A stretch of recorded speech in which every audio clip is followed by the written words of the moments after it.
राधा स्वामी दयाल की दया, राधा स्वामी सहाय, राधा स्वामी।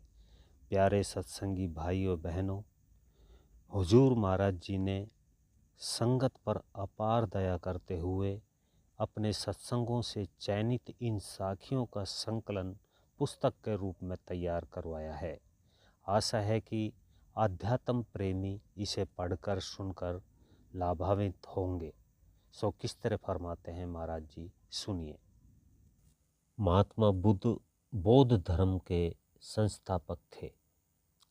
एक बार जब उन्होंने किसी रोगी, किसी वृद्ध और किसी मृतक को देखा तो उन्हें जीवन की क्षण भंगुरता का एहसास हुआ और उन्हें वैराग्य हो गया। वैराग्य में उन्होंने महलों के ऐशो आराम को तिलांजलि दे दी और जंगल में जाकर घोर तपस्या करने लगे। तपस्या करने से उनका शरीर सूख कर कांटा हो गया। न खाने की सुध और न पीने की सुध, रात और दिन केवल प्रभु प्राप्ति के लिए ध्यानस्थल रहते। तप करते करते उनका शरीर इतना दुर्बल हो गया कि उनमें चलने फिरने तक की हिम्मत नहीं रही। फिर भी पेड़ के साथ पीठ लगाए तप में लीन रहते थे। एक दिन एक भेड़ बकरी चराने वाली लड़की जंगल में अपने रेवड़ को चराते हुए उधर आ निकली जहाँ महात्मा बुद्ध तपस्या कर रहे थे।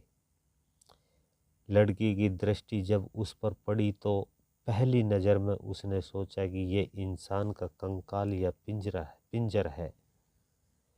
एक दिन जब वह लड़की वहाँ भेड़ बकरी चरा रही थी तो उसने देखा कि जिसे वह इंसान का पिंजर समझ रही थी, वास्तव में वह तो जीता जागता इंसान ही है।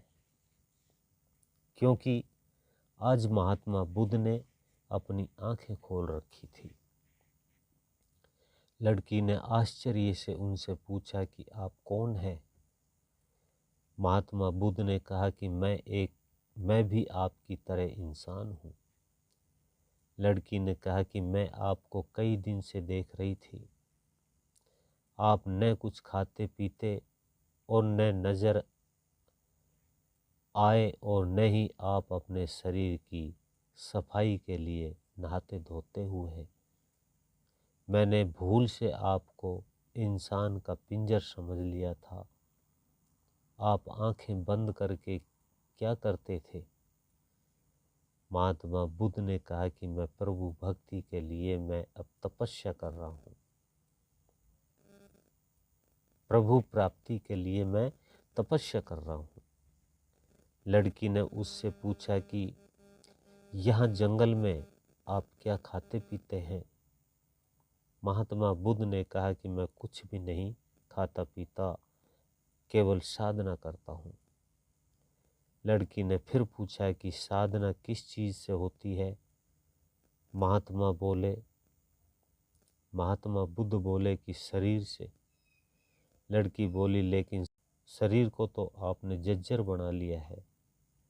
आपकी आंखें अंदर को धंस गई, आपके गाल पिचक गए और आपकी शक्ल बंदर जैसी हो गई है।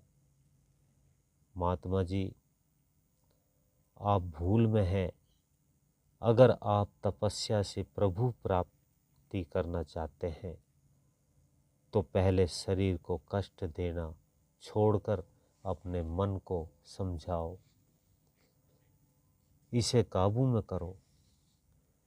शरीर तो केवल साधन है, सारथी तो इसमें बैठा मन है जो इस शरीर को चलाता है और इसे 84 के बंधन से मैं फंसाता है।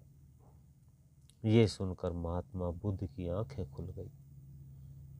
इसके बाद उन्होंने अपने शरीर को बनाए रखने के लिए समय पर खाना पीना शुरू किया और प्रभु प्राप्ति के लिए एकाग्रचित होकर तपस्या की, जो फलीभूत हुई। बाम्बी मत पीटे बावरे, सर्प न मारा जा, बाम्बी किसी को न डसे, सर्प सभी को खा। बाम्बी सर्प के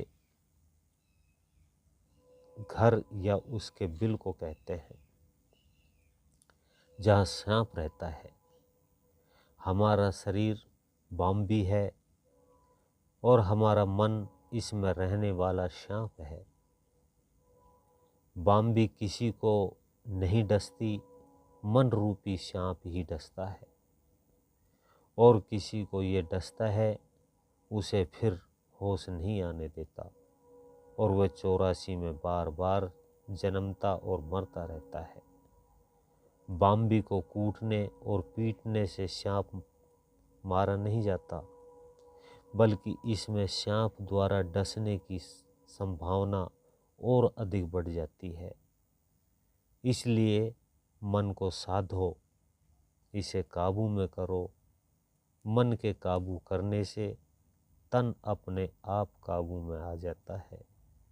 सभी सत्संगी भाई बहनों को राधा स्वामी।